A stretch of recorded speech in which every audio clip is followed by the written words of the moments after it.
Vamos, crowd brothers, this is your boy JT and welcome back to another episode of South Stand Signings, the series. Of course, we go through everything happening in and around the world at Leeds United, and we have a little talk about it, and we are up early doors. We're talking 4 a.m. to be precise, to go through all of the latest developments surrounding Leeds United. So let's not waste any more of your time. Let's get straight into the meat of the action. Just quickly before we do get into the rest of the video, there are a hell of a lot more of you who have just joined us very recently since we've been doing these transfer videos, and as you'll see in these videos, we like to break down some statistics. However, one statistic that is brutally alarming is that 77.2% of you are not subscribed. We are moonwalking our way up there, so if you could please help support me, support you by smashing that subscribe button down below, then that would be very, very much appreciated. Now, on to the rest of the video. And the first story is, of course, coming around that man Raphinha. That is right, he has been the subject of all kinds of transfer rumours. We're talking Barcelona, we're talking Tottenham, Arsenal, even bloody Chelsea, Liverpool and City have thrown their hats in the mix. Of course, it has been the two North London clubs that have looked the most likely to securing his signature, especially Arsenal, who have in fact lodged an opening bid for Raphinha. However, Leeds are set to reject Arsenal's opening bid for winger Raphinha as they hold out for at least a £60 million valuation, and this is a little bit refreshing, shall we say. There was a lot of fears that Leeds were going to be losing him for £43 million, £47 million, something in and around this kind of valuation, and the fact that we are holding out for a big fee like that fills me with a little bit of confidence. It does. It makes me a little bit more relaxed. This, of course, did come after Arsenal placed a formal bid to Leeds United for Raphinha, which happened yesterday, which we were all talking about. I still agree with Simon Jordan on this one, where he says, I don't think £60 million is enough. I think you should be talking £70 to £80 million. And of course, if Barcelona were to offer me £60 million, you know what? I think I'd take that, actually. I think I would. I think it's a losing battle trying to keep him. I think he's worth more than that. I'd like to get at least 67, 70 million pounds out of him. But when you're talking about a player going to another English club, they're rivals. They're competition, all right? I'm sorry, if Brighton are going to consider us rivals and they're going to say we're not going to sell you, Ben White, because we consider you rivals, then I consider Arsenal and Tottenham to be rivals. They're a fellow English club, and they're an English club in a position that we want to be in within the next 3 to 5 years. Yes, it's very easy to look at where Leeds are now, but you have to look at where Leeds are trying to go, and everything that the club have told us, everything that the board have fed us about their ambitions going into a 60,000 seater stadium, making Leeds a powerhouse once more, is that we are going to be competing with the likes of Arsenal and Tottenham in about 3 to 5 years for those European places. That is what they have fed us as a club statement. That is what they've said we're going to be doing. So I consider them as Premier League rivals. I consider them as another Premier League club, another English club, to whom I don't want to sell our best asset and further strengthen them whilst further weakening us. We're going to have to play against them. Therefore, if you want him, you have to pay a 10, 15 million pound premium, if you ask me. I think that's only fair, it's only right. However, it doesn't look like he is going to be going there anyway, and I back Barcelona to make the final move for him. I back him to end up going to Barcelona. As we touched on before last week, Barcelona have alleviated 650 million euros of funding to spend this summer, and I think they will use that on Raphinha. If I am honest with you, I think it's going to be Raphinha and Lewandowski, the two key signings they're making, and I do believe he will end up playing for Barcelona. However, wherever he goes, what we do know for sure is that we are going to need replacements, and one of them might just cost £9 million. Raphinha replacement says he wanted Leeds United moved. That is right. The player in question is someone who pretty much no Leeds fan has spoken about, and this is a relatively new name for a lot of us. Nantes will sell Moses Simon for around £9 million after Brighton Hove and Albion entered talks with a player Premier League rivals Leeds United tried to sign in January, according to Own Goal Nigeria. Now look at this, another target that apparently Leeds went in for in January. How many of these targets are coming out of the woodwork and that apparently Leeds went in for in January? It's ridiculous.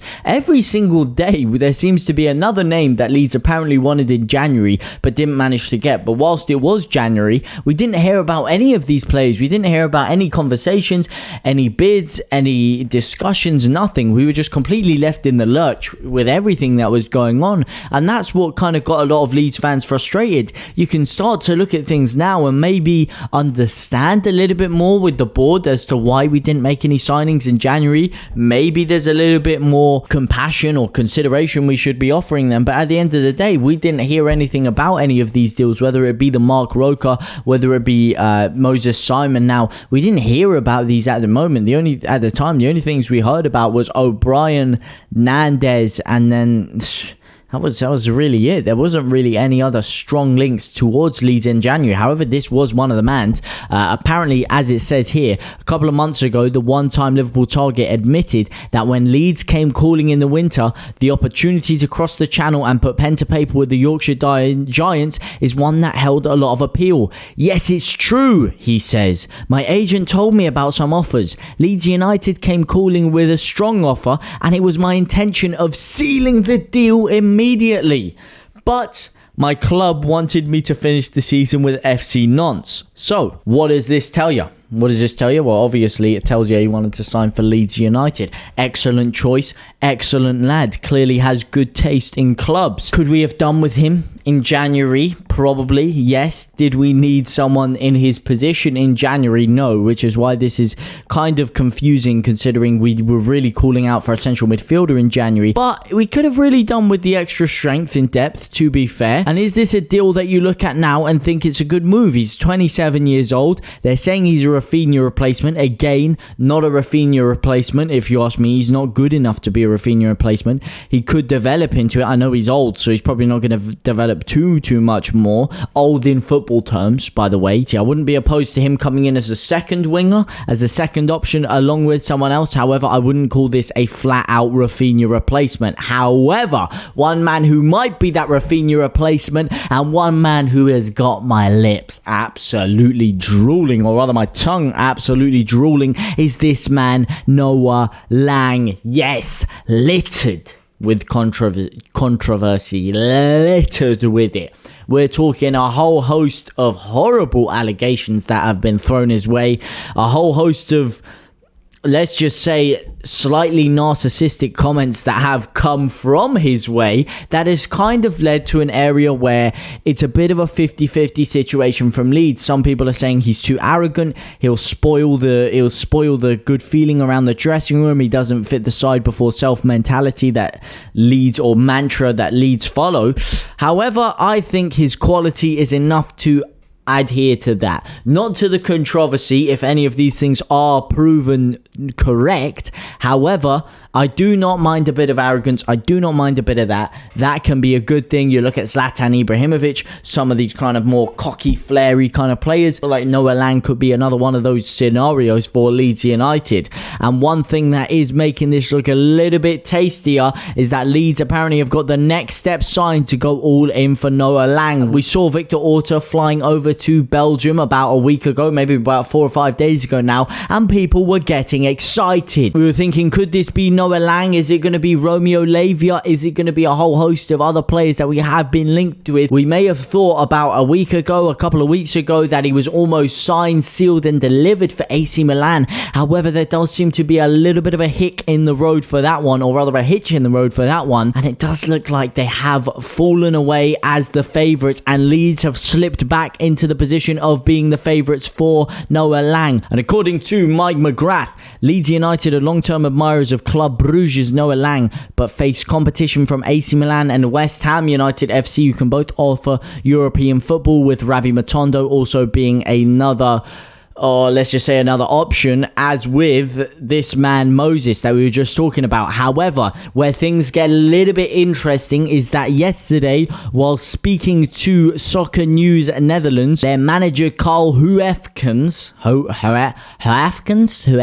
may have just admitted that Noah Lang could be leaving very, very soon. I hope to keep De Ketelaere and Noah too, Hofkins said, as quoted by Soccer News Netherlands, but I know that there's a good chance, some more than others, implying Noah Lang, that next step is coming, and that we'll see that in the coming weeks. We've all known that Noah Lang's going to be leaving. It's pretty much 95% confirmed and has been that Noah Lang is going to be out of there, and he's basically just put a little bit of a time frame on it. He said that's going to be happening within the next few weeks. AC Milan have tipped away, and I think we will go in for this as the big Raphinha replacement, because you are going to need a big signing to get the fans back on board after losing Raphinha. You're going to need another big name and another high quality name. I know a lot of people are saying, oh, well, you know what, Leeds don't need wingers. We're playing in a formation with attacking midfielders. But let me tell you something. If you're going to lose Raphinha, you're going to lose someone with the ability to pick the ball up from deep, take players on, dribble through, and get Leeds up the pitch.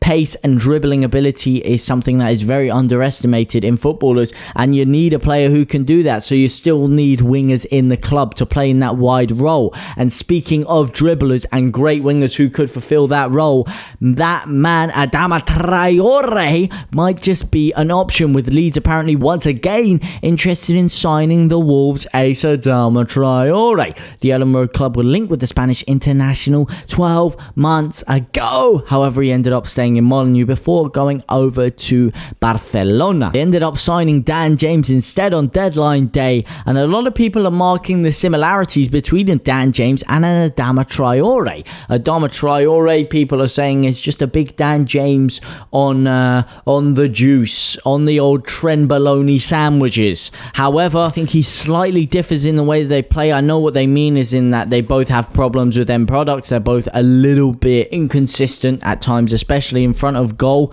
However, as I was talking about with the ability to dribble and get the ball up the pitch, that is something that Adama Traore offers in abundance. And Adama Traore and Noah Lang coming in together, I think that adds much needed depth and strength into the squad. And you're looking at us being able to get both Adama Traore and Noah Lang for cheaper than what we would sell Raphinha for. So I think that's a good deal, if you ask me. I think we need to reinvest that Raphinha money, if you ask me.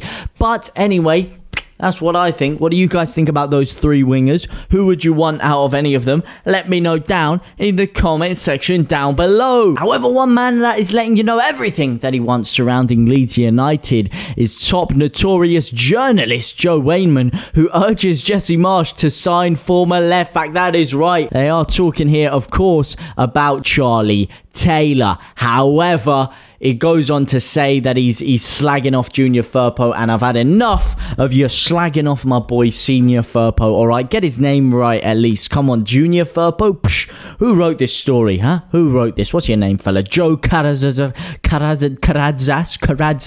Who do you think you are, huh? Who do you think you are? Junior Firpo? Junior...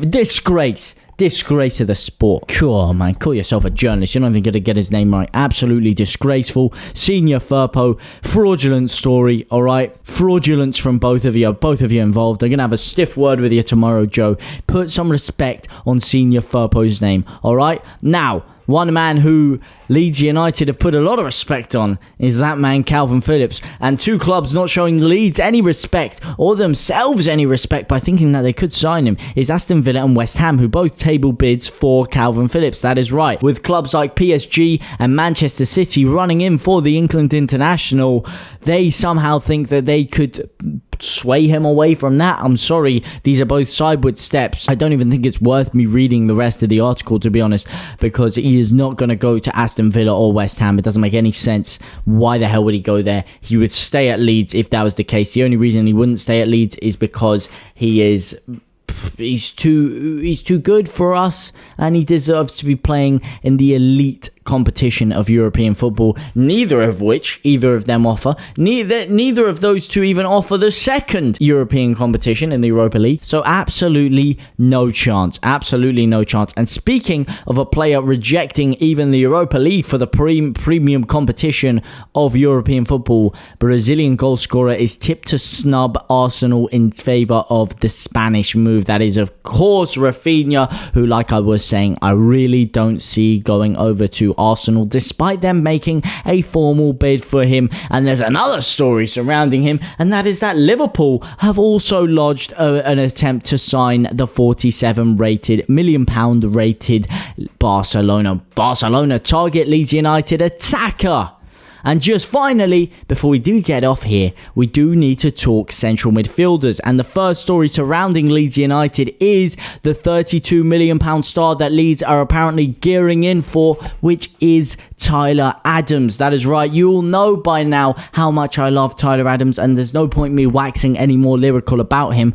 However, Romano reports that Leeds are keen on signing Adams this summer. Whether that is a possible replacement for Kalvin Phillips is yet to be seen, which is, like I said, I think we will be going for 2 more midfielders, and I do think this will happen. As for right now, there isn't enough showing that we're going to really pull the jugular for it, but when that more information does arise, I will let you know about it. But the big story surrounding midfielders this past day has of course been Mohamed Camara of Rasenballsport Salzburg, with Talk Leeds messaging him a very cheeky message which reads as follows: "You should come to Leeds, bro. You'd be a perfect fit and you get to play in the best league in the world in front of amazing fans, amazing city and friendly people. We would all love you here." And he replies, absolutely teasing it, with the blue heart, yellow heart, white heart, followed by some other hearts and the prayer emoji. Of course, the blue, yellow and white being symbolisms for Leeds United. Is he coming? Is he teasing us? I think he must have had some sort of conversations with the board at least to be throwing around stuff like this. You're going to seriously upset your own club. You're going to seriously upset your own fans. It does seem like he's heard some sort of news or information about coming over to Leeds United. And I pose the question for you: Tyler Adams or Camara, or both? Does it look like we are going to be going in for at least 2 central midfielders, with Kalvin Phillips potentially departing? I think it does. I think Tyler Adams will happen either way, and I think Camara is dependent as to whether Kalvin Phillips leaves or not. But let me know what you guys think about all these moves down in the comment section down below. But for now, guys, I will see you very, very soon. Au revoir, my brothers and my sisters.